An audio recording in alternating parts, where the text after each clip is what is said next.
Hello, I'm David Chaston with 90 at 9, brought to you by interest.co.nz. This week, get everything you need to know in 90 seconds at 9 o'clock, including news where we'll get the December housing sales data at about 9:30 this morning from the Real Estate Institute. We are expecting a fairly strong December, although the listing shortage may have crimped some of the activity. Internationally, company news dominates the wires, although President Obama has just finished a news conference on the US debt issues. Firstly, those company items. Apple is reported to have sharply cut back its production on waning iPhone orders, and Microsoft has halved its expectation of sales of its new tablet. In Europe, Volkswagen has reported a record high for sales, and in North America, the big three Detroit car makers have bounced back on the strength of a surging US car market. However, Icon German industrial vehicle maker MAN is reported to be cutting back on weak demand for its products. Japan is not being left out. Toyota sales have rebounded sharply and they've regained the global car sales crown.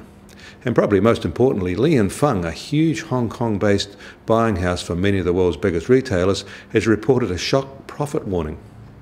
It's a mixed picture, but one thing that is that tech and retail seems to be under new pressure, whereas some of the bigger manufacturers are looking ahead with optimism. In the Eurozone, industrial output declined the most in 3 years in November, pulled lower by countries in the region's south facing recession as they attempt to cut debt and deficits through austerity policies. The OECD says Britain is on track for a recovery, however, and the IMF insists the Eurozone economy is improving. In the US, President Obama is focusing on the fight over the debt ceiling, reminding Congress that they authorised all the current spending. The arguments are likely to be played out on a public stage rather than behind closed doors, as both sides appeal to voters and polls to win the pressure they need to prevail. In China, all eyes are on the dreadful pollution that is gripping much of the country, and especially Beijing. They are at a watershed moment, and how they respond will set the scene for China's future. Anger at the dirty air has now spilled over into official circles, and finger-pointing has started.